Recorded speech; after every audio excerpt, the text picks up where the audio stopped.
Le puissant dirigeant exécutif Sean Diddy Combs a eu une présence inquiétante dans l'industrie musicale depuis 30 ans. De son implication suspecte dans la disparition de Tupac et Biggie, à ses fêtes secrètes et rituelles dans les coulisses, ainsi que ses nombreuses confessions accidentelles, le public l'a jugé coupable de toutes les accusations portées contre lui. Non seulement plusieurs femmes ont déposé des plaintes officielles l'accusant d'agressions sexuelles violentes et d'humiliation, mais maintenant, le gouvernement fédéral a perquisitionné son domicile dans le cadre d'une enquête sur son implication dans une opération mondiale de trafic sexuel. Techniquement, à l'heure actuelle, il n'est accusé d'aucun crime, mais à tout moment, Diddy pourrait ressentir la colère du système judiciaire américain. Aujourd'hui, nous allons découvrir les secrets qu'il n'a jamais voulu que le monde sache, dans le but de déterminer une chose. Diddy est-il coupable ou non? Il est tout d'abord très important de comprendre l'implication potentielle de Diddy dans les meurtres de Tupac et Biggie, car si vous croyez ces accusations, tout ce qui s'est passé par la suite prend un sens total. Au milieu des années 90, Diddy, également connu sous le nom de Sean Puffy Combs, était au centre de la fameuse rivalité entre la côte Est et la côte Ouest du hip-hop. Tout a commencé avec le rappeur de la côte Est et signé chez Bad Boy Records, The Notorious B.I.G.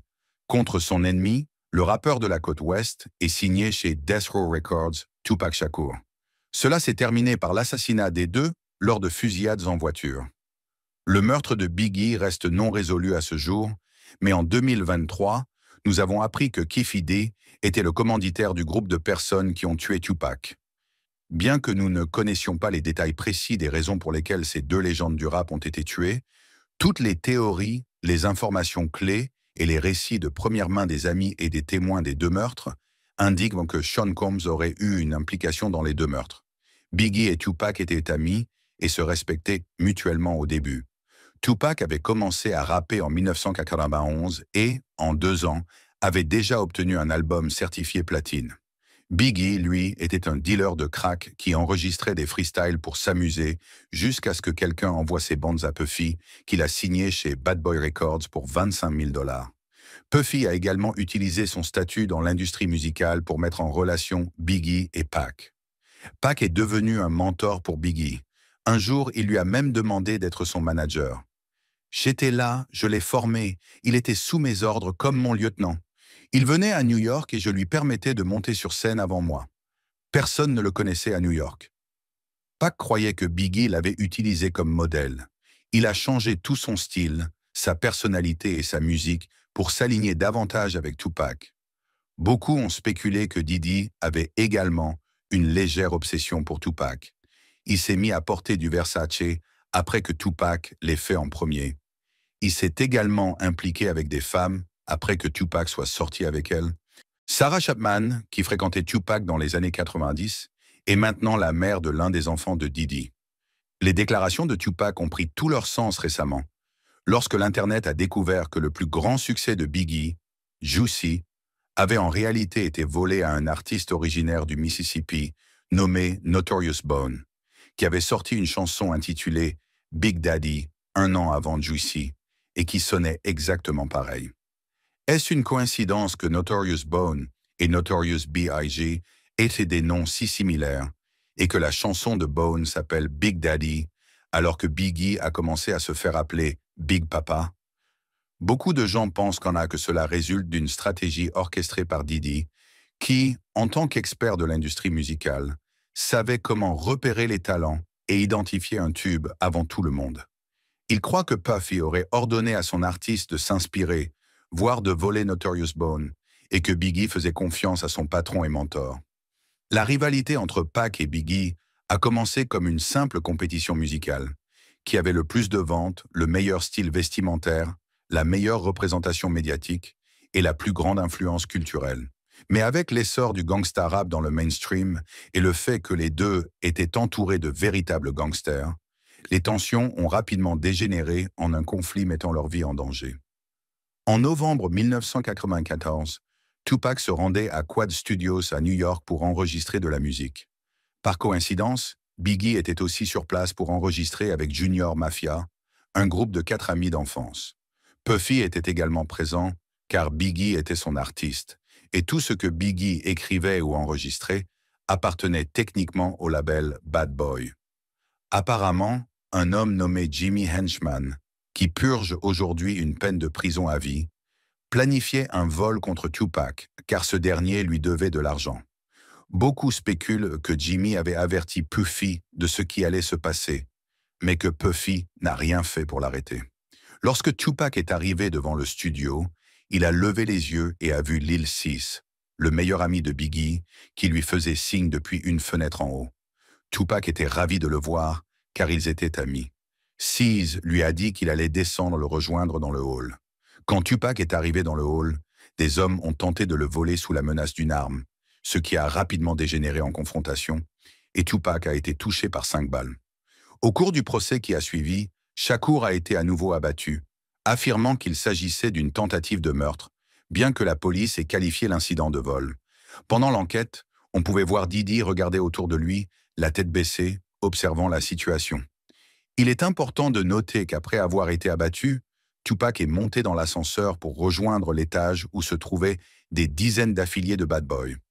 Pac a ensuite été interviewé par le magazine Vibe, où il a décrit la nuit où il a été abattu, ainsi que l'atmosphère qui régnait autour de lui pendant qu'il se vidait de son sang. André Harrell était là, tout comme Puffy. Biggie, personne ne m'a approché. J'ai remarqué que personne ne voulait me regarder. André Harrell ne me regardait pas. Pourtant, j'avais dîné avec lui ces derniers jours. Puffy restait aussi en retrait. Je connaissais Puffy. Il savait tout ce que j'avais fait pour Biggie avant qu'il ne soit célèbre. Sur la base de ces mots de Tupac, les fans et les médias ont commencé à croire qu'il insinuait que Biggie et Puffy pourraient être derrière l'attaque, ce qui a dérangé Big et Puff puisque publiquement, à ce moment-là, ils étaient encore amis. L'article de Tupac m'a mis en colère. Tu vois ce que je veux dire? Les rumeurs qui circulent sont du genre à dire qu'on l'a piégé. Tu vois ce que je veux dire? Et c'est complètement fou, c'est ridicule. Mais je comprends aussi que si tu te fais tirer dessus 5 fois, ton esprit est complètement bouleversé. Tu vois ce que je veux dire? Tu es vraiment confus par rapport à ta situation. Cela peut te pousser à dire des choses que tu regretteras. Pour empirer les choses, quelques mois plus tard, Pac a été reconnu coupable d'agression sexuelle et a fini par purger 9 mois en prison. Cela lui a laissé beaucoup de temps pour réfléchir et réévaluer sa vie. Pour ajouter l'insulte à la blessure, Biggie a sorti sa célèbre chanson « Who Shot Ya », qui semblait être une diss track évidente à l'égard de Tupac. Techniquement, la chanson avait été enregistrée avant que Pac ne se fasse tirer dessus, mais elle a été commercialisée et diffusée plusieurs mois après l'incident. Quoi qu'il en soit, les médias ont développé la narration selon laquelle Big et Puffy avaient orchestré la fusillade et qu'ils avaient maintenant sorti une chanson vantant leur coup.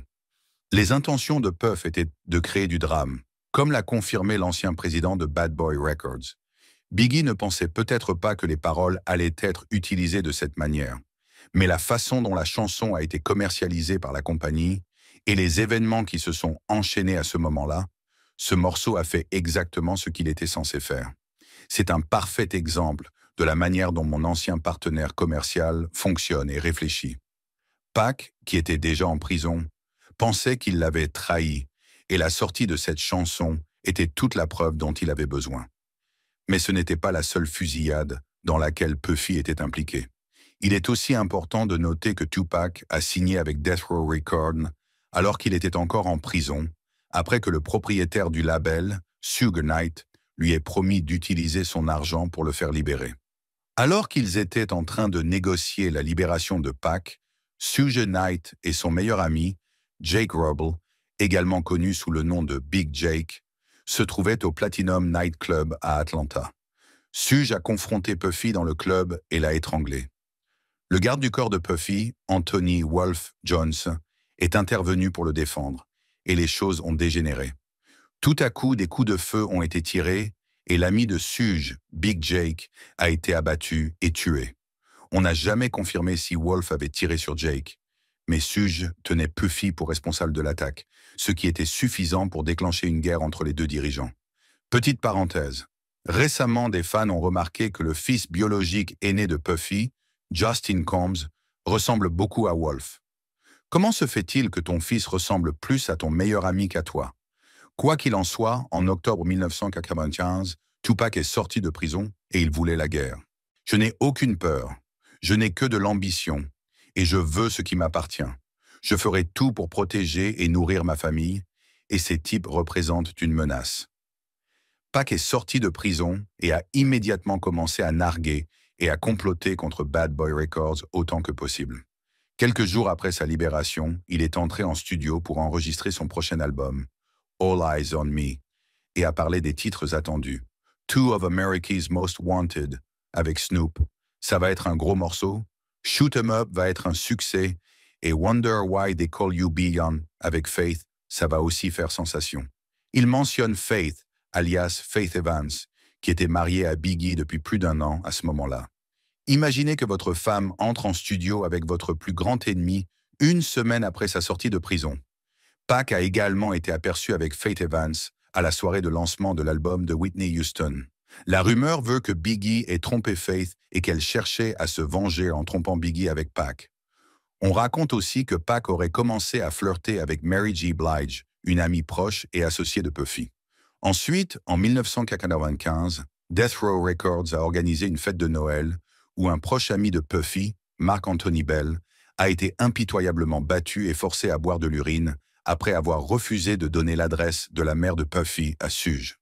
Pac et Death Row n'ont pas relâché la pression, et lors des Soul Train Awards de 1996, Biggie a remporté le prix de la chanson de l'année et Tupac celui du meilleur album rap de l'année.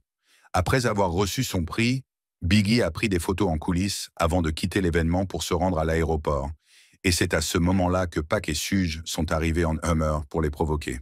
Pendant qu'il attendait que sa voiture arrive, Suge et Tupac sont arrivés en Hummer, et tu sais, Tupac était vraiment bruyant, criant « West Side », insultant et criant toutes sortes de choses. Suge est sorti de l'autre côté et a essayé de s'approcher, disant qu'il voulait juste parler à Big. Bien sûr, tout le monde s'est interposé. Il y a eu des cris et des disputes pendant un moment, mais la police est intervenue et a calmé la situation. Malgré les paroles de gangsta de Biggie, il était en réalité un gars plutôt tranquille qui ne voulait pas de conflit avec Pac. Souviens-toi, il l'admirait et pensait toujours qu'ils étaient amis. Mais, comme nous le supposons, il semblait être un pion dans une opération beaucoup plus vaste. Il sait que tu as envoyé quelqu'un pour le tirer dessus la première fois. Est-ce vrai ou faux? Pourquoi? Non, c'est faux. Pourquoi je ferais ça? Pac était un homme en colère, un homme qui croyait avoir été condamné à tort pour un crime qu'il n'avait pas commis, constamment calomnié par les médias et maintenant humilié par ses plus grands ennemis, tout en étant entouré de véritables gangsters. Il a sorti un clip vidéo avec Snoop Dogg intitulé « Two of America's Most Wanted », qui comportait une scène moquant Biggie et Puff. « Pop, ne le tue pas. C'était l'idée de Buff, mec. Je suis juste un rappeur, mec. Ne me tue pas. » Il est intéressant de noter que c'est Tupac lui-même qui a demandé à l'acteur jouant Biggie de dire que c'était l'idée de Puff, comme s'il connaissait la vérité. Puis Pac a sorti l'une des diss tracks les plus abrasives et emblématiques de tous les temps, Hit 'em Up. Il commence la chanson en affirmant qu'il a eu des relations sexuelles avec la femme de Biggie, puis attaque directement Biggie, Puffy et Junior Mafia avec diverses autres menaces. La pression était intense pour Bad Boy Records. Pac n'allait pas s'arrêter et Puffy ne supportait plus la situation. Le garde du corps de Biggie, Gene Deal, se souvient du moment où Puff a atteint son point de rupture. Il a dit « Je suis un homme d'affaires. Je veux faire de l'argent, mais quelque chose doit changer. Je m'en fous si Pac doit mourir, si Big doit mourir, ou si Suge Knight va en prison. Quelque chose doit changer. » Gene a été choqué. Il se demandait si Puff réalisait qu'il venait de dire qu'il ne se souciait pas si son propre artiste mourait. En même temps, Puff voulait continuer à jouer aux jeux de gangster. Comme nous le savons tous, ces jeux de gangster ne mènent qu'à 2 résultats, la mort ou la prison. Et Tupac allait rencontrer son destin le 13 septembre 1996. Pac et l'équipe de Death Row assistaient au match de boxe entre Bruce Seldon et Mike Tyson à Las Vegas. Chargé par l'adrénaline et l'énergie du combat, Pac voulait de l'action. Un associé de Death Row lui a montré Orlando Anderson, un membre des Crips de Southside, un gang rival des Bloods affiliés à Death Row Records. Pac s'est approché d'Orlando et l'a frappé au visage, puis les associés de Death Row ont roué de coups l'homme. Plus tard dans la nuit, Suge et Tupac roulaient sur East Flamingo Road en direction du club 662, lorsqu'une Cadillac blanche s'est arrêtée à côté d'eux à un feu rouge et a ouvert le feu sur Tupac. Il a été touché 4 fois avec une balle fatale qui a transpercé son poumon. L'année dernière, la police de Las Vegas a arrêté un homme nommé Dwayne Keefe D. Davis, qui était un responsable du groupe d'individus ayant commis ce crime et qui a orchestré le plan. Ironiquement, Keefe D. confessait publiquement son implication sur Internet depuis des années. En 2008, il a avoué que son neveu, Orlando Anderson, l'homme que Tupac avait frappé plus tôt dans la nuit, était celui qui avait réellement tiré. Keefe a maintenant identifié son propre neveu comme étant l'assassin de Tupac Shakur. Un informateur en 1997 avait corroboré les déclarations de Keefe D en affirmant aux enquêteurs que Puffy avait engagé les Crips de Southside pour tuer Suge et Tupac, et que le Crip qui avait été agressé au MGM faisait partie du groupe qui avait exécuté le coup. C'était exactement la même histoire que Keefe D nous a racontée, une décennie plus tard. Keefe a également déclaré que Puffy leur avait offert $1 million pour tuer Suge et Tupac. On veut 1 million. Oui, il a dit, viens en bas, je vais te parler. Il te dit sérieusement, mec, je dois me débarrasser de ces gars en te regardant dans les yeux. Lorsque Diddy a été interrogé sur cette confession, voici sa réponse. C'était un documentaire qui prétendait quelque chose que nous savons ne pas être vrai. Oui. Écoutez, nous ne parlons pas de choses qui sont des absurdités. Nous n'entretenons même pas des absurdités, mon frère.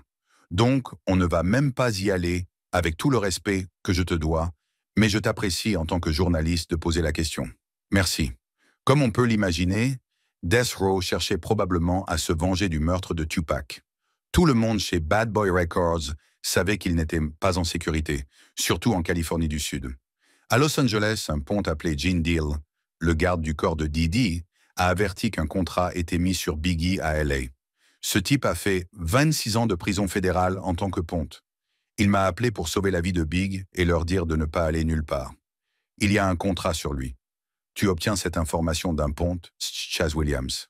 Malgré toutes ces informations, en février 1997, ils se sont rendus à Los Angeles pour promouvoir le nouvel album de Biggie Life After Death.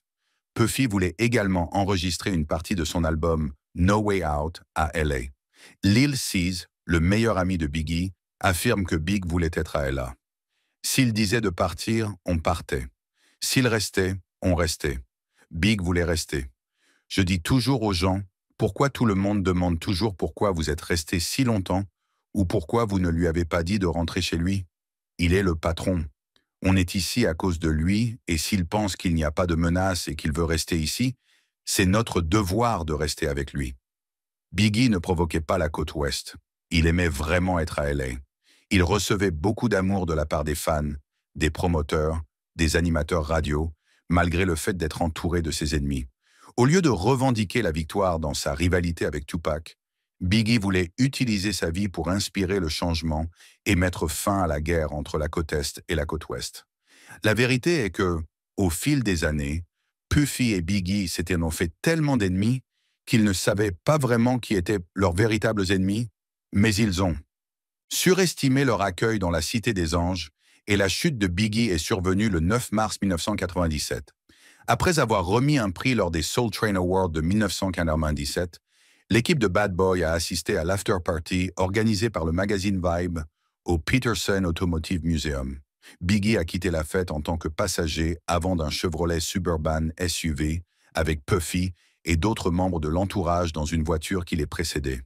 Alors qu'il s'arrêtait à un premier feu rouge, une Chevrolet Impala de couleur sombre s'est arrêtée à côté du SUV de Biggie. Un assaillant non identifié à l'intérieur de l'Impala a baissé la vitre et tiré plusieurs coups de feu sur le véhicule de Biggie. Biggie a été touché plusieurs fois par balle, recevant 4 blessures par balle. L'une des balles l'a frappé à la poitrine, causant des blessures internes graves. Il a été immédiatement transporté au centre médical Cedars-Sinai, mais a été déclaré mort à l'hôpital cette nuit-là. Alors que s'est-il passé? Le partenaire commercial de Puffy a déclaré qu'ils avaient utilisé tout leur budget pour la sécurité, donc ils n'ont pas pu engager de sécurité supplémentaire pour cette soirée. Keefe D était également à cette fête et a proposé de fournir une protection. Puff lui a dit de ne pas intervenir. Puff a décidé de rouler dans une voiture séparée, située devant celle de Biggie, puis il a donné à son garde du corps Gene Deal des instructions étranges, plutôt que de maximiser la protection de Biggie. J'ai essayé de rouler à côté de la voiture. Puff m'a dit « Yo Gene, qu'est-ce que tu fais ?» J'ai dit « Je roule à côté de la voiture avec mon arme sortie. » Il m'a dit « Gene, si tu ne montes pas dans cette voiture, tu ne travailleras plus jamais pour Bad Boy. » J'ai dit « Mec, comment tu vas me dire comment faire mon travail ?» Il a dit « Gene, on n'a pas besoin de cette apparence. Monte dans la voiture. » Alors que je montais dans la voiture, ce gars a incliné son siège tout en arrière. Donc j'ai dû mettre mes jambes sur le côté. Je lui ai dit « Yo, qu'est-ce que tu fais ?» Puis il a dit à Kenny de passer les 3 prochains feux rouges. Kenny lui a demandé « Pourquoi ?» J'ai dit « Mec, passe les 3 prochains feux rouges, Kenny, ou je conduis. » Kenny a alors accéléré. La première voiture a brûlé les feux rouges, mais la voiture derrière eux, celle de Biggie, s'est arrêtée au feu rouge. Lil 6 avait la tête par la fenêtre, essayant de parler à des filles. Puis, soudainement, les tirs ont eu lieu. Selon un agent du FBI, Phil Carson, qui a travaillé sur l'affaire pendant plusieurs années, Suge Knight a engagé Amir Muhammad pour exécuter le meurtre. Cependant, l'agent affirme que la cible originale n'était pas Biggie. Il visait Sean Puffy Combs. Gene croit également que cette histoire est vraie. Je pense que c'était destiné à Puff. Les personnes qui ont essayé de tuer Puff cette nuit-là, pour une raison quelconque. Parce que nous avions un conflit avec des gars musulmans, à Soul Train aussi. Pour une raison quelconque, les personnes qui voulaient tuer Puff ont fait de Biggie une victime collatérale. Lorsque Biggie a été transporté à l'hôpital, Lil 6, qui avait littéralement vu le tireur en face, a donné une description à Gene. Lil 6 à l'hôpital m'a dit « Un musulman a tiré sur Big ». J'ai dit « Un homme avec un costume bleu, une chemise blanche, un nœud papillon bleu ?» Il m'a dit « Gene, comment tu sais ?» J'ai répondu « Ce mec s'est d'abord approché de la voiture de Puff. » La description de Lil 6 correspond à ce que le FBI a découvert. En résumé, dire que Puffy a organisé les meurtres de Pac et Biggie n'est pas tout à fait exact, mais les origines de la rivalité et son escalade peuvent très certainement être attribuées à Puffy. De plus, il savait clairement que le danger planait pour Pac et Biggie et n'a fait aucun effort pour essayer de prévenir leur mort, car au final, Puff a été celui qui a le plus bénéficié de leur disparition. Réfléchissez à cela du point de vue de Puffy, l'homme d'affaires. Tupac meurt, ce qui fait de Biggie le grand gagnant. Biggie ressemble à l'ultime gangster qui a averti son ennemi avec une diss track, puis a fini par le faire tuer. Cela alimente la légende et permet de vendre plus de disques. De plus, avec la mort de Tupac, il n'y a plus de compétition. L'inspiration de Biggie, son idole, celui dont il a tout copié, ne peut plus se défendre depuis sa tombe. Nous savons maintenant que Puff ne voulait pas nécessairement que Biggie meure, mais il n'a pas non plus tout fait pour le protéger. En outre, Puff a vu combien Death Row gagnait après la mort de Tupac. Tupac Shakur a vendu 67 000 albums la semaine suivant son meurtre. 2 mois après sa mort, ils ont sorti The Don Killuminati, The 7-Day Theory, que Shakur avait enregistré sous le nom de Machiavelli. Cet album a fait ses débuts à la première place du Billboard Hot 200, avec des ventes de 664 000 copies la première semaine et 500 000 la deuxième semaine. À ce jour, Tupac a vendu 75 millions de disques, dont la majorité après sa mort.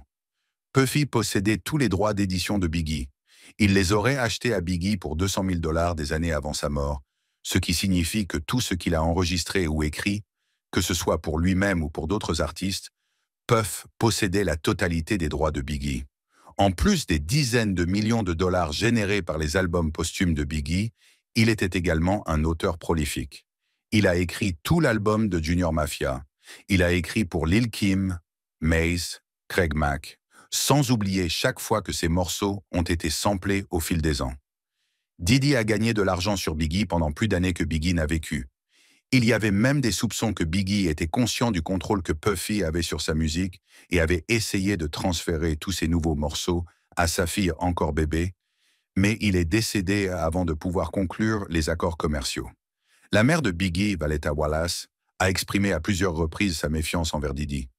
La vérité, c'est que Christopher a accepté l'illusion d'un ami et d'un mentor pour environ 25 000 $.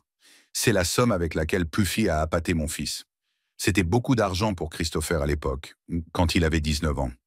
Elle a ajouté qu'elle était heureuse que son fils n'ait pas à voir que les personnes avec qui il pensait pouvoir tout traverser n'hésiteraient pas à utiliser sa mère.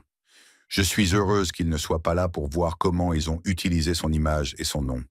Diddy était incroyablement riche, extrêmement puissant et manifestement imprévisible. Imaginez à quel point il était facile pour lui de tirer parti de son pouvoir dans l'industrie musicale et dans sa vie personnelle. Si vous lui disiez non, en théorie, il pouvait vous mettre sur la liste noire, vous extorquer ou peut-être quelque chose de plus définitif. Considérez cela lorsque nous commençons à analyser son comportement suspect au fil du temps. J'ai ma chaîne MTV maintenant. Implacable. Tout ce que je veux, je vais l'obtenir. Tout ce que je veux, je dois l'obtenir. Commençons par le mystérieux Puffy's Flavor Camp, où Diddy mentorait de jeunes musiciens comme Usher et leur donnait un aperçu de l'industrie musicale. La sensation R&B Usher était rien de moins qu'un enfant prodige. À l'âge de 13 ans, il avait déjà été découvert à Atlanta par L.A. Red et ils l'ont envoyé à New York pour enregistrer son premier album avec Diddy. En 1994, Usher n'avait que 14 ans et il a emménagé chez Diddy pour faire partie de son Flavor Camp. C'était curieux, j'ai eu l'occasion de voir certaines choses, a déclaré Usher. Mais à 13 ans, il était encore trop jeune pour comprendre tout ce qu'il voyait et vivait. Usher a toujours été réticent à discuter de ce qui s'est passé lorsqu'il vivait avec Diddy. Dans un article de Rolling Stone de 2004, il a déclaré « Puff m'a introduit à une manière totalement différente de voir les choses, en particulier en ce qui concerne certains aspects de la vie. Le sexe est tellement présent dans l'industrie, mec. Pendant qu'il était à New York, il vivait chez Puffy à Scarsdale. Il y avait toujours des filles autour. Il ouvrait la porte et voyait parfois quelqu'un en plein acte ou plusieurs personnes dans une pièce. On ne savait jamais ce qui allait se passer. Certaines personnes voient cela comme une forme d'influence sur un jeune garçon. Une fois, Diddy lui-même a raconté à quoi ressemblait la vie avec Usher. À l'époque, il avait environ 10 ans, et moi, j'étais un peu plus vieux, comme son grand frère. On se disputait les Frosted Flakes. Tu vois ce que je veux dire? Avant même que le terme « pose » n'existe. Mais c'est vraiment mon frère. On se battait littéralement pour les Frosted Flakes parce qu'il se levait toujours tôt. Yo, qu'est-ce que Puff vient de dire?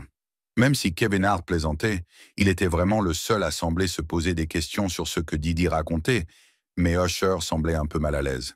Vous remarquerez un schéma récurrent où Diddy est très à l'aise avec le fait de toucher les autres, de les embrasser et de leur donner des surnoms affectueux. Cependant, le langage corporel de l'autre personne montre presque toujours qu'elle n'apprécie pas ça. « Mec, tu es en train de réussir, tu le mérites, papa. Tu fais du bon travail. » Mais Usher n'est pas le seul artiste de l'industrie qui aurait pu être une victime du Flavor Camp de Puffy. Justin Bieber a également été encadré par Diddy au début de sa carrière. Juste après son 15e anniversaire, Bieber a passé 48 heures avec Diddy. Diddy lui a offert une Lamborghini Gallardo et a expliqué au monde entier pourquoi lui et le jeune adolescent passèrent du temps ensemble. On ne peut pas vraiment en dire plus sur ce qu'on fait. On ne peut pas vraiment dévoiler, mais c'est certainement le rêve de tout garçon de 15 ans. Je n'ai pas de tutelle légale sur lui, mais pour les 48 prochaines heures, il est avec moi. Donc on va y aller à fond, totalement dingue. Combs semblait agir de manière étrange, mais Justin, à l'époque, paraissait à l'aise. Il était encore une jeune star éblouie par l'industrie. 1 an plus tard, son attitude envers Diddy avait beaucoup changé. « Comment ça va, mec? Tout va bien? »« Je vais bien. Et toi, jeune frère? Tout va bien? Tu remplis des arènes et tout. Tu commences à agir différemment, hein? Tu n'appelles plus et tu ne traînes plus avec moi comme avant. Eh bien, tu n'as pas vraiment essayé de me contacter directement, tu sais, par mes partenaires et tout ça. Mais tu n'as jamais vraiment eu mon numéro. Donc, Combs est connu pour organiser des fêtes somptueuses et remplies de célébrités qui sont devenues légendaires dans l'industrie du divertissement. Les fêtes de Diddy sont célèbres pour attirer des célébrités de premier plan de tous les milieux. « J'avais le mélange le plus fou », a-t-il raconté à Oprah. Des potes de Harlem, Leonardo DiCaprio, juste après avoir fini Titanic. J'avais des personnalités de partout et des membres de la famille du Sud. Les fêtes de Diddy se déroulent généralement dans des lieux luxueux ou dans ses propres résidences privées. Les médias l'ont rapidement désigné comme le Gatsby moderne, un titre qu'il a accepté avec enthousiasme. « Est-ce que j'ai lu Gatsby le Magnifique ?» a-t-il déclaré à un journaliste en 2001. « Je suis le grand Gatsby. » Cependant, beaucoup de gens oublient que l'une des premières défaites de Diddy a entraîné la mort de 9 personnes. En 1991, Sean Combs, âgé de 22 ans, était l'organisateur du match de basket de charité avec Heavy D et Puff Daddy au gymnase Nat Ullman du City College. Cette fête tristement célèbre, surnommée la Puffy Party, a connu une bousculade qui a coûté la vie à 9 personnes. Certains des plus grands rappeurs de l'époque étaient attendus, comme Boyz II Men, Phife Dawg, Big Daddy Kane, Jodeci, et même LL Cool J et Mike Tyson étaient présents. La partie folle, c'est que les fans pouvaient voir toutes leurs stars préférées pour seulement 12 $. Le premier problème est survenu avec les billets. N'oubliez pas que c'était en 1991, donc les gens devaient se rendre physiquement à des endroits comme le guichet de l'Apollo Theater pour acheter leurs billets. Les billets étaient également vendus dans des magasins locaux comme Boss Emporium, et même des billets gratuits étaient distribués à la radio par Funkmaster Flex. Le gymnase ne pouvait accueillir que 2730 personnes, mais il n'avait aucune idée du nombre de billets vendus, car aucun système approprié n'avait été mis en place pour le suivi. Malgré cela, Gene Deal se souvient que Puffy a demandé de réduire la présence de la sécurité de moitié. Ce jour-là, Puff m'appelle la veille de l'événement et me dit « Yo Gene, je n'ai pas besoin que vous fassiez la sécurité à l'extérieur. J'ai les FOA pour ça. » Alors j'ai dit « Mec, je viens de dire à 18 gars de venir. » Il a dit « Je n'ai besoin que de 8 gars. » Pour clarifier, les FOI sont les membres de la Fruit of Islam.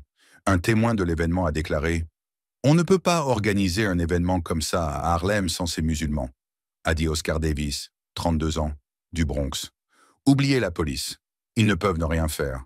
Les gens de Harlem respectent les musulmans. » Il était évident que plus de gens étaient à l'extérieur que ne pouvaient entrer dans le gymnase. Malgré cette surpopulation, des billets continuaient d'être vendus à la porte, a déclaré Mario Salvaggi, un chef de la patrouille de la police municipale. Les fans entraient par 2 sorties latérales et étaient dirigés dans les escaliers, puis à travers les portes menant au gymnase. Mais une fois que LL Cool J et Mike Tyson sont arrivés, tout a dégénéré. Des foules de gens ont commencé à se précipiter de l'extérieur pour entrer, poussant les gens vers les portes vitrées. Les portes vitrées ont fini par se fermer et devaient être tirées vers la foule pour être ouvertes. Les gardes ont essayé de demander aux gens de reculer, mais ils n'écoutaient pas. La pression est devenue si forte que les portes vitrées ont éclaté et les gens sont tombés à travers elles. Des personnes à l'extérieur ont commencé à piétiner les corps pour entrer dans la salle. Mais le problème s'est aggravé car il fallait descendre les escaliers pour entrer dans le gymnase. Les portes en bas des escaliers devaient également être tirées vers la foule et non poussées vers l'intérieur du gymnase. Ainsi, des centaines de personnes se sont retrouvées comprimées contre ces portes dans un petit escalier, sans moyen de s'échapper. Il est également important de noter que ces portes n'avaient pas de fenêtres. À l'intérieur du gymnase, les gens s'amusaient comme si de rien n'était. De l'extérieur, on pouvait entendre les gens faire la fête, jouer de la musique et des rappeurs crier au micro. Ils ne savaient même pas que juste de l'autre côté de ces portes, des gens se battaient pour leur vie. Finalement, les portes ont été ouvertes, alors que jusqu'à 6 personnes étaient empilées les unes sur les autres, commençant à se répandre sur le sol du gymnase, ce qui a enfin permis de relâcher la pression. Des gens ont essayé de pratiquer des manœuvres de réanimation sur le sol. Quelqu'un a annoncé au micro que 3 personnes étaient mortes sur place. Cela a déclenché une panique, et les gens à l'intérieur du gymnase ont commencé à essayer de sortir, en repassant par le même escalier où les gens étaient déjà coincés. La police a identifié 5 hommes et 3 femmes morts sur les lieux, et 29 personnes ont été blessées. Une 9e victime est décédée à l'hôpital quelques jours plus tard. Tous sont morts par asphyxie. 8 familles des défunts ont réglé des poursuites pour décès injustifiés contre M. Combs au début de l'année 1998. M. Combs a finalement payé environ 600 000 $ sur un total d'environ 3 millions de dollars. Il est clair que ce n'était pas entièrement la faute de Diddy. Légalement, les tribunaux ont estimé que la ville était responsable à 50% et les promoteurs à 50%.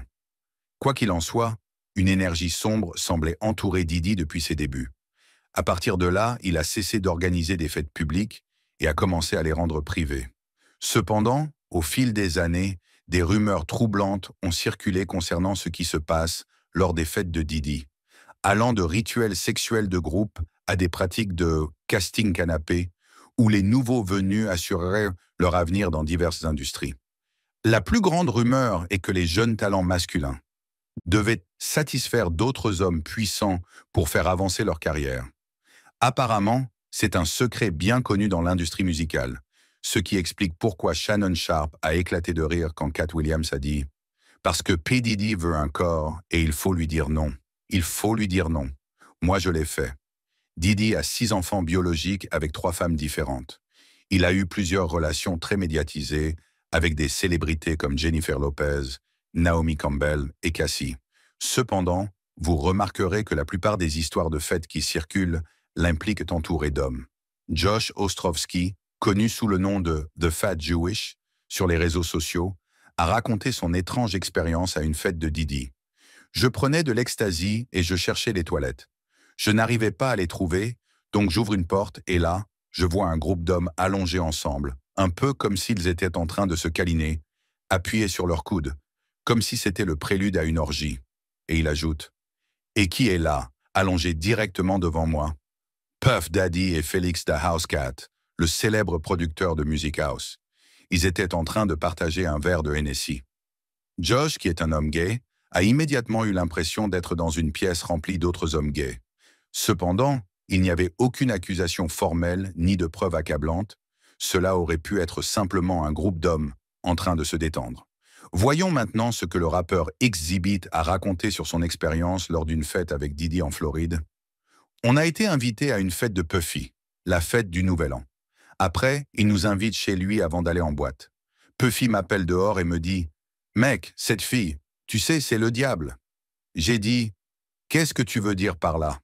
Ensuite, on monte dans le camion et il dit « Allons en boîte. » On est là à écouter de la musique et il me montre du doigt un coin de la pièce.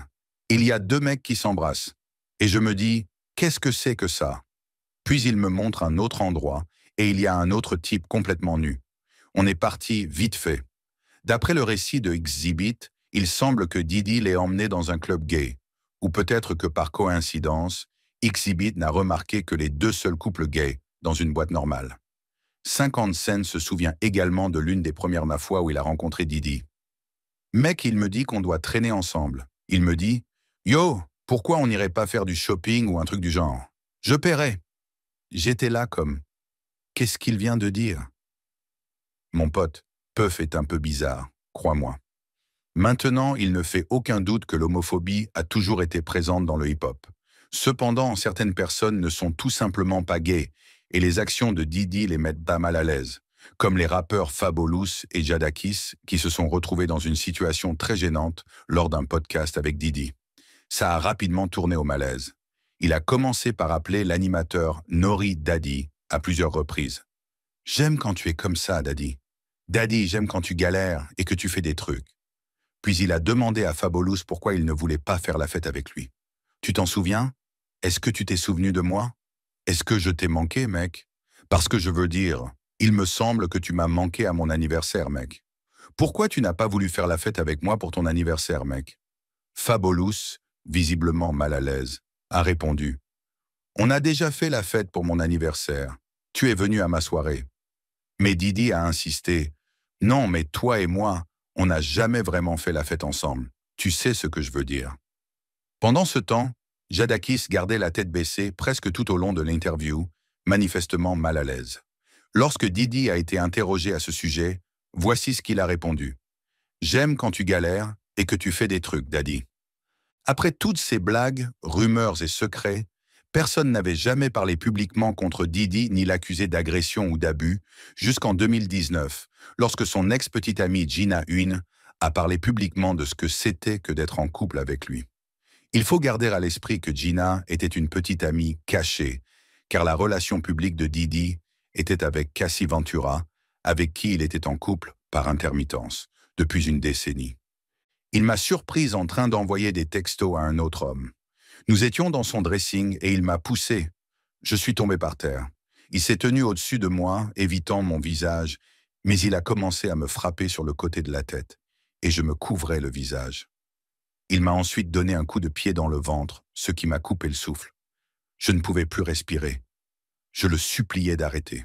Il s'est arrêté pendant un moment, puis il a attrapé mes cheveux par derrière et a continué à me frapper à l'arrière de la tête. Elle a également affirmé qu'elle était enceinte de lui en 2014. Tu veux bien me dire ce qui s'est passé avec cette grossesse? Il m'a dit, tu vas te faire avorter, n'est-ce pas? J'ai répondu que je ne savais pas encore. Ensuite, il m'a offert 50 000 $ pour que je le fasse, mais j'ai refusé parce que je l'aimais. Gina n'a pas pris l'argent, mais elle n'a pas non plus gardé l'enfant. 4 ans plus tard, elle est à nouveau tombée enceinte. Gina a continué à détailler plusieurs autres épisodes d'abus émotionnels et physiques, mais elle n'a jamais déposé de plainte officielle.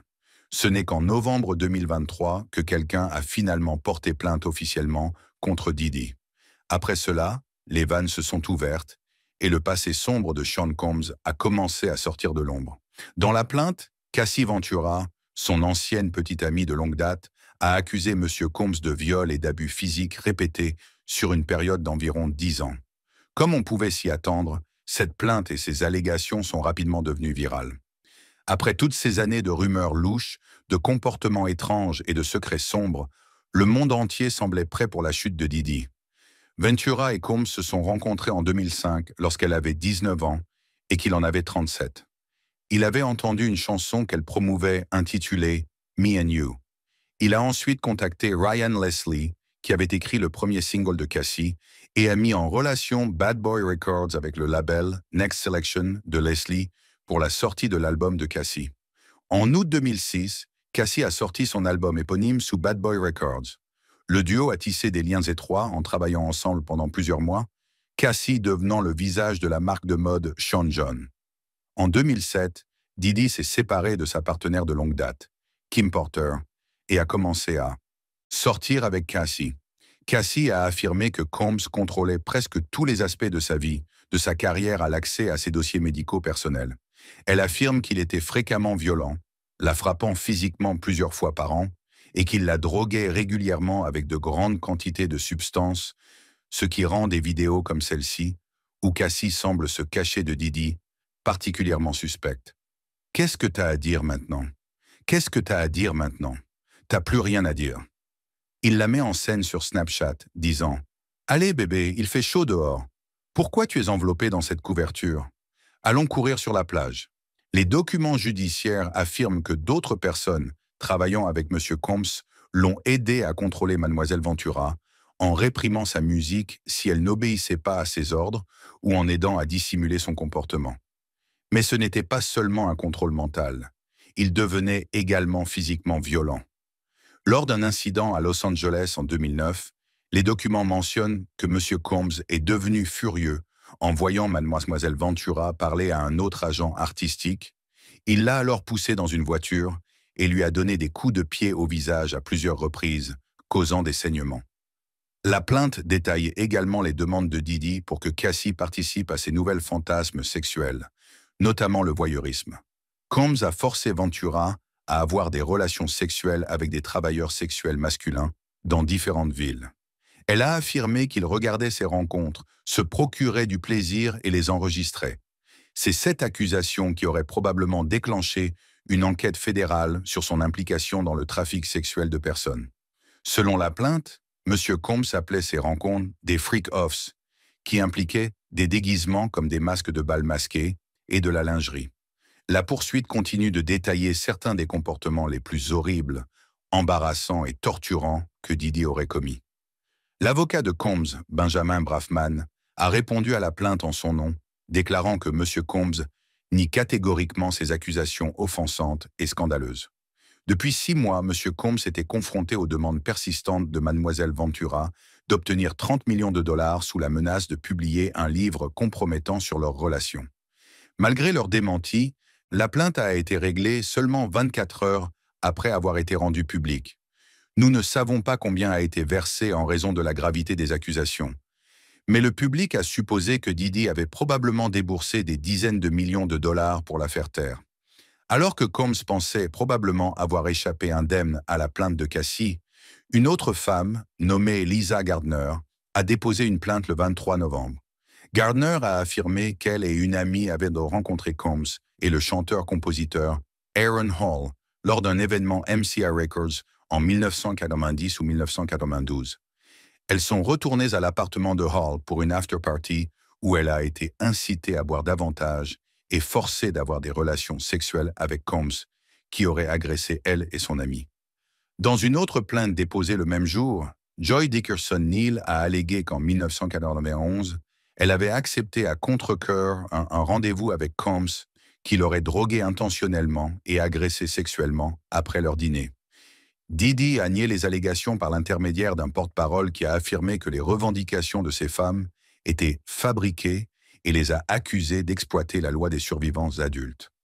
L'Adult Survivor Act de New York a temporairement supprimé le délai de prescription civile pour les survivants d'agressions sexuelles, leur donnant ainsi le droit de déposer une plainte contre l'auteur, quel que soit le temps écoulé depuis les faits. Ensuite, une autre femme a fait surface. Jane Doe a allégué que Combs, son fidèle lieutenant Harve Pierre et un troisième agresseur non identifié l'avaient violée en réunion alors qu'elle avait 17 ans dans le studio d'enregistrement de Combs à Manhattan en 2003. Pierre, qui avait auparavant été président de Bad Boy Entertainment, avait également été poursuivi par une ancienne assistante qui affirmait qu'il avait utilisé sa position de pouvoir pour la préparer, l'exploiter et l'agresser sexuellement à plusieurs reprises entre 2016 et 2017. La plainte alléguait également que ces hommes avaient transporté Doe à travers plusieurs États, de Détroit à New York, à bord d'un jet privé, lui avaient fourni de la drogue et de l'alcool jusqu'à ce qu'elle ne puisse plus consentir, et l'avait ensuite agressée violemment. La plainte incluait plusieurs photos que Doe affirmait avoir été prises dans le studio cette nuit-là, y compris une où elle est assise sur les genoux de Combs. Didi a déclaré sur Instagram « Assez, c'est assez. Ces dernières semaines, je suis resté silencieux en regardant des gens essayer d'assassiner mon caractère, détruire ma réputation et mon héritage. Je n'ai rien fait de ce qui est allégué. Je vais me battre pour mon nom, ma famille et pour la vérité. » Mais ce n'était pas seulement des femmes qui l'accusaient. En février 2024, son ancien producteur et vidéaste, Rodney Lil Rod Jones, a déposé une plainte fédérale contre Combs. Jones a allégué que Combs l'avait harcelé sexuellement, drogué et menacé. Selon la plainte, Rodney Lil Rod Jones a vécu avec Combs entre septembre 2022 et novembre 2023, période durant laquelle il travaillait sur le dernier album de Didi, The Love Album of the Grid, en tant que vidéaste personnel de Combs. Jones aurait filmé des heures de vidéo et enregistré des conversations audio où Combs s'engageait dans des activités illégales. La plainte affirme que ces activités incluaient l'acquisition de drogue, la sollicitation de travailleurs du sexe, la fourniture de boissons mélangées à des mineurs et des agressions sexuelles. Jones a allégué avoir été victime de palpations non sollicitées et non autorisées de son anus par Combs de manière constante. Toujours selon la plainte, Combs forçait Jones à travailler dans sa salle de bain, tandis qu'il se promenait nu et prenait une douche dans une cabine en verre transparent. La plainte de Jones mentionne également que Young Miami, la dernière petite amie de Didi, faisait partie de ceux qui recevaient une somme mensuelle pour travailler en tant que prostituée pour Combs. Jones pensait que Didi essayait de le préparer dans le but de l'offrir à d'autres personnes. Lors d'une sortie en yacht en janvier 2023, Jones a affirmé qu'il avait été présenté à l'acteur oscarisé Cuba Gooding Jr., qui aurait commencé à le peloter jusqu'à ce qu'il soit repoussé de force. Jones a également affirmé que Didi, qui aurait eu une certaine emprise sur Gooding Jr., n'avait rien fait pour l'arrêter. La plainte mentionne également un rappeur présent sur le yacht de Didi, où il aurait été aperçu en compagnie de jeunes filles aux mineurs et de travailleuses du sexe. Ce rappeur est décrit comme un rappeur de Philadelphie ayant fréquenté Nicki Minaj. Le rappeur Meek Mill est originaire de Philadelphie et a fréquenté Nicki Minaj entre 2014 et 2016. Le même rappeur non nommé, ainsi qu'un chanteur R&B non identifié, et le producteur Stevie G auraient eu des rapports sexuels avec Didi. Cette allégation a amené les gens à regarder d'un œil plus critique le clip de Meek Mill dans une piscine avec Diddy l'appelant Daddy. De plus, 50 Cent a plaisanté sur Instagram au sujet de Diddy et Stevie G. Ce dernier n'a pas nié les allégations, mais a plutôt défié 50 Cent à un match de boxe. Peu importe comment ça se passe, je veux que tu m'affrontes sur le ring. Faisons ça à la télévision ou quelque chose. Ne te défile pas. Je te défie, Curtis. Mais l'allégation la plus choquante dans la plainte est que Jones a découvert que Combs avait caché des caméras dans chaque pièce de ses maisons et que Diddy enregistrait secrètement des artistes et des cadres influents de l'industrie, comme Lucien Grange, mentionné dans la plainte, qui auraient ou non participé à ces freak-offs. Si cela s'avère vrai, nous pourrions voir certaines des personnes les plus puissantes de l'industrie du divertissement exposées. 50 Cent, lui, veut être partie prenante de cette révélation. Il a déclaré sur Instagram « Secouez ma tête. Ça va être tellement bien. Que voulez-vous parier que je vais obtenir ces enregistrements? Je suis prêt à payer cher pour les avoir. Tu as déjà été là-bas? Moi, je ne vais pas aux soirées de Puffy. Cependant, il semble que le règne de terreur de Sean Combs soit peut-être terminé. Le 25 mars 2024, des agents de la sécurité intérieure et d'autres forces de l'ordre ont perquisitionné les maisons de Diddy à Los Angeles et à Miami dans le cadre d'une possible enquête en cours sur la traite des êtres humains à des fins sexuelles. Hal Kempfer, expert en sécurité intérieure, a ajouté quelques précisions en expliquant que les preuves recherchées incluaient des ordinateurs portables, des clés USB et tout ce qui pourrait relier Combs aux allégations. À ce jour, nous ne savons pas encore ce qu'ils ont trouvé et techniquement, les autorités fédérales n'ont jamais formellement annoncé ce qu'elles recherchaient ou pourquoi elles étaient présentes, mais il est raisonnable de supposer que cela est lié aux accusations. De manière opportune, Diddy n'était même pas aux États-Unis au moment de la perquisition. Selon TMZ, le jet privé de Combs a été aperçu au sol à Antigua, dans les Caraïbes, peu après l'annonce des perquisitions. Beaucoup pensent qu'il fuit le pays. Et aujourd'hui, il semble que Diddy soit en pleine spirale. Il vient de poster sur les réseaux sociaux pour voir qui, dans l'industrie, est de son côté. « Hey yo, en ce moment, pour de vrai? Yo, j'ai besoin de savoir qui est avec moi. Tu sais? Genre, juste franchement. Si tu es avec moi, fais-le savoir. Si tu es avec moi, reste silencieux. Et au cas où vous vouliez encore plus d'allégations tordues et de théories du complot folle, jetez un œil aux fondateurs d'Uptown Records, les personnes qui ont donné à Diddy son premier travail dans l'industrie musicale. André Harrell, mort à 59 ans. Heavy Day, mort à 44 ans. Kim Porter, morte à 47 ans. Et Al B. Sure, qui a été dans le coma pendant 2 mois et a failli perdre la vie. Al B. Sure est également le père du fils adoptif aîné de Diddy.